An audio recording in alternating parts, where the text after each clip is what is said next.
Nous sommes dimanche, il est genre 8h30. Un truc du genre, presque 9h, et je vous emmène flâner avec moi. Parce que j'adore flâner, c'est ma passion. En fait, pour être très honnête avec vous, quand je vais dans une grande ville, ce que je fais pas souvent, parce que je peux pas faire ça souvent, mais quand je vais dans une grande ville, j'adore flâner. Et Paris, c'est la ville des flâneurs. C'est pas moi qui l'ai dit, Baudelaire. Enfin, il a pas dit ça comme ça exactement. Me posez pas de questions, le philosophique, théorique, tout littéraire, là maintenant, là j'ai pas. Mais en gros, Baudelaire a écrit un texte sur Paris. Enfin, a écrit plusieurs textes sur Paris, je crois même. Dont un qui parlait du flâneur, de la figure du flâneur. Donc un flâneur, c'est quelqu'un qui marche sans but. Voilà, il a pas de but, le flâneur. C'est sa caractéristique première, c'est marcher sans but. Donc on en trouve beaucoup à Paris, des flâneurs. Souvent des vieilles personnes qui se baladent. Ouais, c'est rare de trouver des jeunes flâneurs. Ah, c'est un art, hein. C'est un art qui se perd, voilà. Et la figure du flâneur a été reprise par Walter Benjamin en, je sais plus, dans Capital du 19e siècle, dans ce bouquin-là, que j'ai étudié, parce que pour mes mémoires de M1, je travaillais sur la ville de Paris. Et du coup, je cherchais énormément de contenu théorique sur la ville de Paris. Pourquoi je me regarde? Bref, pardon. Je regardais beaucoup de contenu théorique sur la ville de Paris. Et parmi les gros bouquins théoriques, il y a Paris, Capitale du 19e siècle de Walter Benjamin, que je recommande. Si vous voulez lire un bouquin de lui, lisez ce bouquin-là parce qu'il est très beau. C'est moins compliqué, enfin c'est pas du cinéma, c'est pas, c'est compliqué, c'est quoi comme champ théorique sans déconner, c'est de la philosophie, enfin bref, je sais pas, je me souviens plus. Il est 8h39, me posez pas de questions sur Benjamin, je vous en supplie, bref. Et c'est un très bon bouquin du coup que j'ai lu. Et en gros, dedans, il parle de plein de trucs sur Paris, dont aussi la figure du flâneur. Je l'avais étudié notamment parce que je parlais de Before Sunset, qui se passe à Paris donc. Et Midnight in Paris, je l'ai pris le film là parce que je voulais le défoncer. Je déteste Woody Allen, je le précise, mais j'ai pris ce film là pour l'insulter un peu. Parce que c'est bourré de clichés, de stéréotypes, etc. Et vraiment, vous savez, c'est pas les stéréotypes. Vous savez, le Paris populaire, c'est le Paris bourgeois stéréotypé. Et c'est terrible, c'est affreux. Ce film me dégoûte un peu. Mais c'était intéressant de l'analyser et de le critiquer. Critiquer ce point de vue-là parce que quand on parle de la ville de Paris au cinéma, on a tendance à, enfin surtout vu par Hollywood, on a tendance à voir le Paris populaire, Montmartre, les accordéons, enfin des trucs comme ça assez clichés. Mais un cliché populaire. Donc du coup, en fait, ça donne méga envie. Enfin moi, en tout cas, je préfère le cliché populaire que le cliché bourgeois où genre tu vois que le mec il se balade dans les premiers arrondissements de Paris, il fait des brocantes de luxe, tu vois le délire. Ouais, bref. Et à un moment, du coup, le personnage de Owen Wilson c'est un flâneur au début. Puis après, il a une quête du passé, donc il flâne plus. Mais enfin, il flâne pour en attendant le passé, mais du coup il a un but, donc c'est plus vraiment un flâneur. Et dans Before Sunset, c'est des flâneurs, j'ai envie de dire, jusqu'à un moment où ils finissent par se dire bon on va aller chez elle, vous voyez, mais ça reste quand même des flâneurs. En fait les flâneurs finissent toujours par avoir un but à un moment. Vous savez, genre par exemple, on finit toujours par se dire putain, si j'allais voir ça, vu que je suis à côté. Voilà ce qui se passe. Moi j'ai su juste 2 buts là maintenant actuellement. Donc est-ce que du coup je pars en flânant? Parce que c'est pas réellement flâner si je pars avec un but. Ça devient problématique. Bon, j'y vais, je me casse.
Ah, tu galères avec le plan, hein. Moi aussi j'ai galéré. Non, on n'est pas loin. On n'est pas loin, on n'est pas loin.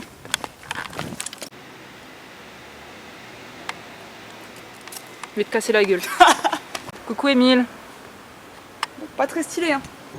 Théophile. Alfred Wolf, ok. Théophile. Théophile, il pétait là-dessus non plus, normalement. Où es-tu Théophile?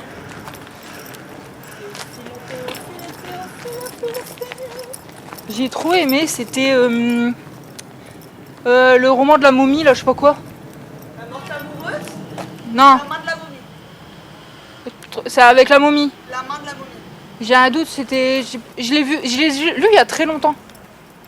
Bon, Théophile, t'es où là? Moi, je pense pas qu'il peut te répondre. Bah ouais, peut-être. Réponds Théophile, Théo! Ah, Théophile! Ouais, cimetière, tu vas te taire, ouais. C'est bon, c'est pas les morts qui vont se plaindre. Bah si. Bah non. J'aime bien lire les épitaphes. Bienheureux ceux qui ont faim. Et soif de la justice. Oh non, là, j'aime trop entendre les corbeaux, j'aime trop les corbeaux. Attends, on a la 5ème division, il y a un problème là. On a loupé Mais Théophile. la 3ème, elle était là-bas en fait, comme on était devant.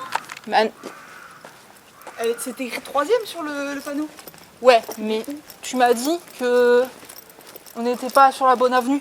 Bah non, parce qu'en fait, il y avait un petit chemin à côté.